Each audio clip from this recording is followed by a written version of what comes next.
Hey, thanks for making it to Veterans Info Tap. I'm glad you made it. We have David Piatek here with us. David, always a pleasure to have you with us. I'm going to do a little quick piece here, and then I just want your initial thoughts, and we will talk about whatever comes to your mind with this message that I'm going to push out there. So I'm really curious to see where you're going to take this. So approximately 76 to 79% of veterans are homeowners. That means 21% to 24% of veterans are not homeowners.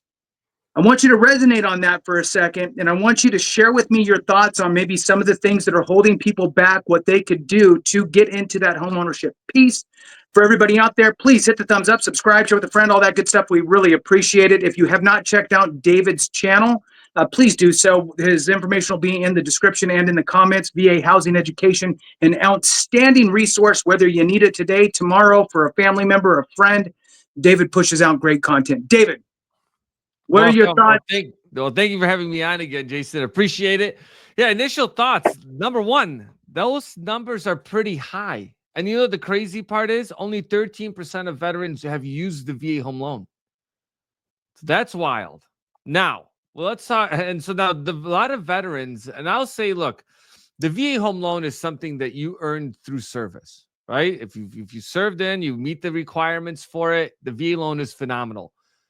But a lot of times what veterans don't understand is that the VA home loan, you're eligible for it, but you may not qualify for it, okay? And the market, there's a lot of factors that go into why someone may not want to be a homeowner, and it's understandable, right? Sometimes you're transitioning a lot. You don't know where you want to be. Hey, renting makes sense.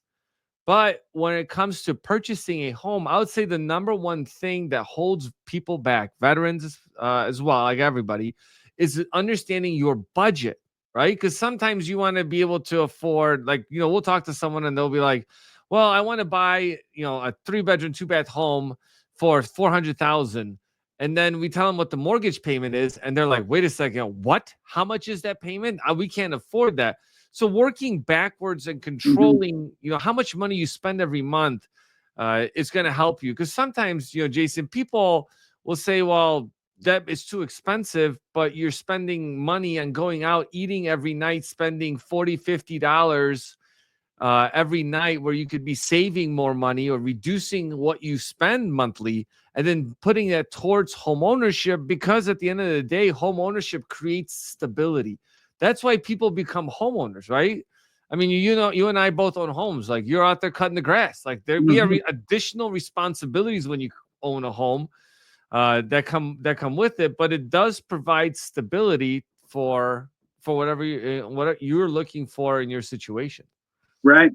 Totally. And you know what's funny is you're talking about being mindful of where your money goes, right? Right. And one of the first things that always comes to my mind of just something that doesn't seem like much but adds up is your venti triple shot, or quad, soy milk or vanilla latte to whatever, right? So the fancy like $15 for that. Yeah. So I mean, so let's look. If it's $8, but you do that 22 days out of the month, you're like, I don't do it every day. I do it on my way to work or whatever, right? That's $176 for 22 days. So easily like $200 gone. And when we talk about the impact to a mortgage, monthly payments that are going out are tremendous, because you cut that out, you move that money somewhere. One, you'd save some money, which is always good. The other thing that I always think about, David, and then I want to just get your thoughts some more on just being mindful and the power of diverting money into different areas, is those small subscriptions, right? The all these different things, whether it's credit monitoring, which is a good thing, don't get me wrong, but do you really need 15 different places that are doing the same thing? Maybe you only need one if it's a good one, right? Right. That type of stuff. So, I mean, I'm not telling people not to do that, but, your Disney Plus, your Netflix, your this, your that, I mean, I can tell you that I used to watch Netflix a lot. That was the only thing we watched. Right. But now we very rarely in my house, well, we very rarely watch really anything. But Yep. it's like, why am I paying that? So being mindful to that type of stuff. Now, granted, and I want your expertise on this very much. Some things that you curtail won't really affect your ability to buy or not buy because it's not showing up on your credit report. It's just, it changes your lifestyle. And from what you think you can afford to what you can't afford changes in this type of stuff. But then there's other things like your BMW M series, M whatever, is going to cost a lot more than your, whatever, Civic. So, Right. lifestyle changes could make a dramatic effect on your ability to purchase at a specific price. So I know I dumped a lot of things. That's So like 2 hours worth of yeah, God, content. I'm But sorry. I mean, it's just my mind just starts going, David. So no, please share, enlighten us a little bit more into any of that you yeah, think is super relevant. yeah. So a couple things when it comes to a budget. Lend and let's mix that in with housing. When a Hmm. lender's looking at your budget for what you can afford, they're really looking at your credit report. They look at residual income, so they take the taxes out, and they basically say, "Hey, based on what we're looking at, you can afford this." Which, by the way, if you're like single in the Midwest, it's like $443 take home pay after everything is done, right on your credit report. That's not a lot of money to live on every month, right? You still have to pay for other things like insurance or anything else that you have. So you have things that come up on your credit report and things that don't, right? How much money do you spend every month on um going out and grabbing food? And recently, no, I always eat at home. I have coffee at home. But recently, last 3 weeks, I've had some things come up and I have to travel a lot. And every day I'm out. I grabbed breakfast, $10. I grab lunch, $20. I have to go grab some food, $12 for dinner. And I'm like, man, that adds up really quick. So you imagine within 10 days, remember, we're not, unless you're getting per diem to do this, great. Right. But if you're not, right, that adds up like within 10 days, you're talking about $400 within a month, $1,200 you're spending extra, right? So being mindful of that is extremely important on how much money you're spending and where that money is going to. And, I thought about it the other day too. I was laughing. I'm like, you know what? If you don't spend any money and might just sit at home by yourself all the time, but you might just want to get some friends that like to come over and hang out. That might be an easier solution to save some money by barbecuing and having friends come over.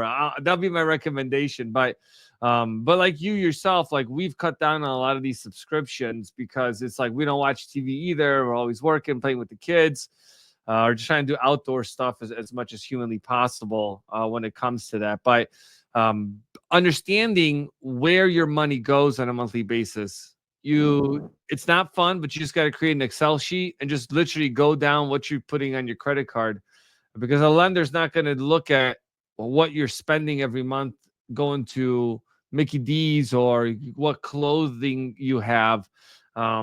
The VA uses an arbitrary number for utility costs, and it's 14 cents per square foot, right? That counts against your qualification. Most people don't know that, but that's what it is. And I'll tell you that, like for me, I have a boiler system, right? In the wintertime, the gas bill is out of control. And so when you look at my square footage and I did the math, I'm like, I pay more than that every month for sure between all the utilities. And that's like a hidden thing that people don't talk about. And you can ask, by the way, this is like a side thing, is that you can ask a seller to say, hey, how much do you pay for utilities every month? Because sometimes people are like, well, I want to buy a big home that's 4,000 square feet. And they don't realize that their utilities every month are going to be 1,000. Right. Yeah, So, that's a great point. right. You're looking at these big houses and they got 3 AC units sitting outside the house. It's going to be You know what I wild. mean? Yeah. It's it can add up quickly depending on the climate that you're in. And yeah, absolutely get that information so you can make smart choices. There's nothing worse than being surprised, and then you get that first bill and it's $600, $700 and Right. you're like, what? I wasn't really ready for that. Right. Especially if you got a pool, all kinds of other things. I mean, I remember, this is years ago now, I think it was 2020, no, 2003, no. Yeah, 2003. 2003, I bought a house and we moved into it, and it had a pool, and it was a bigger house. And man, I had there was a, a period of time in the summer where I was getting $600 plus electric bills. And I called the electric company and I was like, what is going on? And you know what they told me? We, basically they guess. They were doing like, like spot checks, and then they just averaged and said that's what like, here's the average, and they just were throwing out guesses to people at that point in my area. And I'm like, what? That's ridiculous. Get somebody here to read the actual meter, because that's ridiculous. Anyway, so I think that the point is, man, that is so good. I'm so glad you brought that up, David, because knowing what you're getting into is super, super, super important, because there is consideration that has to be made to what type of a life you want to live. Do you want a really big, awesome house that's just amazing and everybody's going to just fall over when they see it, but you're stretching every nickel to get to it, and now you don't have gas money to ever leave the house? Cool. If that's what you want to do, that's great. Right. But if you still want to go get the $200 in coffee every month, or you still want to do these other things, well, then you're going to need to come down on house. My suggestion to folks always, and I know you agree, is, look, I'm going to point you out here, is reach out to you. Reach out to David beforehand, right? Again, information in the description. If you've hung on this long, you're somewhat interested in this stuff. Reach out to David and reverse plan, like he said, Right. into where you want to be. Hey, I'm willing to spend this much a month to own a place. And then David could work out all the numbers for you, figure it out, give you a rough idea on what you're going to be looking at, figure you out, get you that pre-approval, so then you can start looking for houses in that price range. Now, what are a few factors that you would want to tell people? I mean, I love the fact that you brought up the utility piece. Are there any other factors that people should consider that could change the payment on the house as they're looking around at different residences, right? Well, I would say one thing to factor in is going to be understanding if you have a VA disability rating, do you get a property tax advantage? Meaning that, are you going to have to pay property taxes? Are they going to be reduced? Because that's something you want to think about. And when they get reduced, because like in Illinois, for example, if you buy in, we're in 25, you won't get an exemption until 27. And taxes are not like, $2,000 a year, right? On a $500,000 home, they're like 17,500. It's ridiculously high. So your mortgage payment, it's your overall payment's gonna be really high. So can you sustain that? Right. So that's something you got to think about, because for some people, like you said, Jason, is that they may want to get into a bigger home, but then they know that, hey, they have to sacrifice for X amount of time. But what I caution you about is you really need to understand how it works, because in some areas you may qualify for 100% disability rating. You don't pay property taxes, but you still have to pay school taxes. Right. And school taxes make up most of the taxes. Okay. So you really have to know what you're getting yourself into with that. So I would say caution that. And then if you do drive to work, just know what the commute looks like. Right? Do you want to drive 30 minutes, or do you want to drive an hour every day for there and back? And what does it look like for your job? If you're working at home, things like people don't think about is like, Right. if you're working from home, having strong internet connection. Right. Some places you cannot get that. Yeah. And if your job is all online, that may affect you. But those are like small things, but Yeah. it's always a combination of things that is going to drive Right. you to be happy. Happiness Yeah. stems from knowing your budget and Right. then knowing the details. So don't Yeah. be afraid to ask that, because who ends up getting hurt? Right. It's going to be you. Yeah. Yeah. Oh, that's such a great point. And as you were talking, I thought of two more things for folks to consider, and that's going to be homeowners insurance. Yep. You know, where you buy is going to be a different dollar amount, and depending on how big the house is or not, and the location What's it of made the of? The yeah. roof. All of these things are going to All those factor things. into your insurance quote. So before you even write an offer, you can call up your insurance person and start getting quotes as you're getting ready to write an offer on a house. The other one is homeowners association dues. depending on where you're looking, you could be looking at a house that has homeowners association, and they can range vastly. You want to give a couple examples? Yeah, I mean, I'll touch on one quick thing with the homeowners insurance. Yeah, Definitely get some quotes, because I just helped somebody save 50% on their homeowners insurance. And then especially if you're in areas like Florida or any have a lot of like flood zones, non-flood zones, you'd be surprised. One house over, right, insurance could be triple. So just that's one thing to be cautious of. HOAs now. A lot of mixed things around HOA dues, because if it's a condo or a townhome, which is normally what's called a planned unit development, right? They do it for tax purposes, but also legally, what you own is going to be different for both of them. HOA dues. I mean, we helped a veteran. I don't know why he did $93,000 condo, $1,600 a month in HOA dues. Just because it's the amenities, it's high right. rise. There's a million things that go with it, right? It included taxes, it included heating, everything in there. Almost like a co-op, which you can't use a VA loan on a co-op, by the way. There's a restriction on that.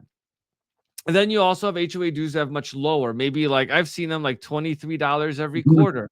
Now, what you get with that is what you expect, right? At $1,600 a month, you expect everything, right?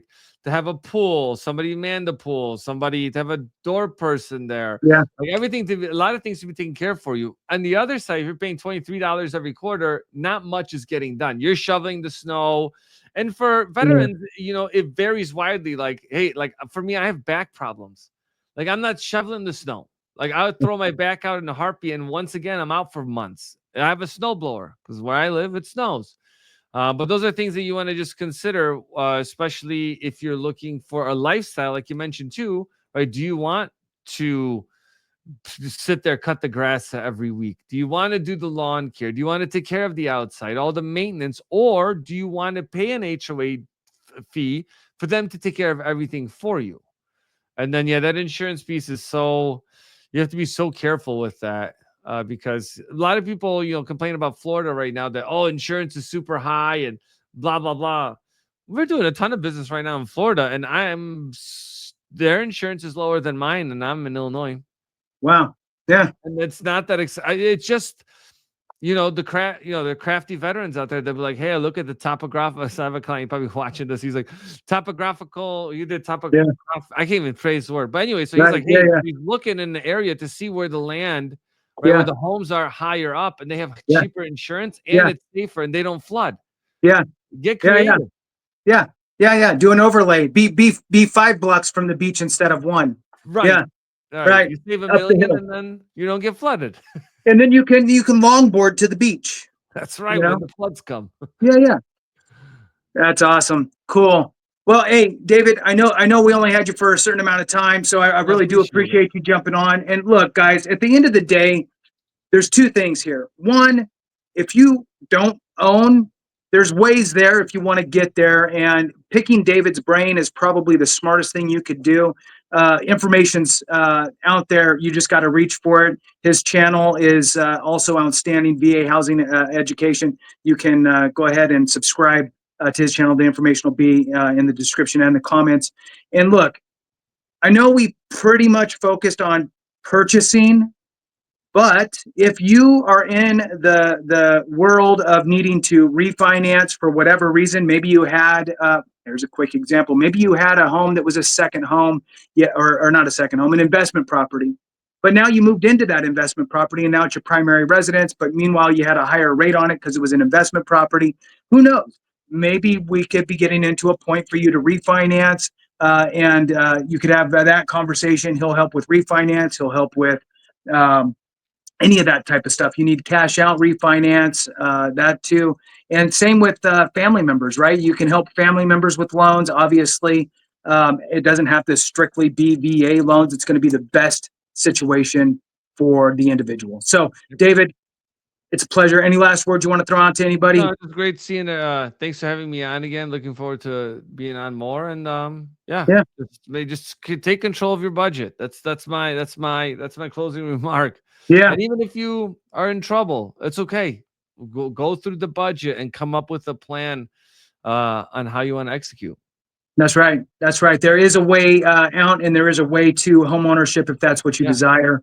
Leveraging the benefits out there are really advantageous for folks. So, any questions? Reach out to David. He's there for you. And again, I suggest reaching out to him directly, or go ahead and link up on his channel. Subscribe there. He will try to monitor and jump into the comments on this video, but it's easier if you just reach out to him typically. And with that, thanks for watching. We appreciate you very much. Have a great one. And remember, if we don't take care of each other, something went wrong.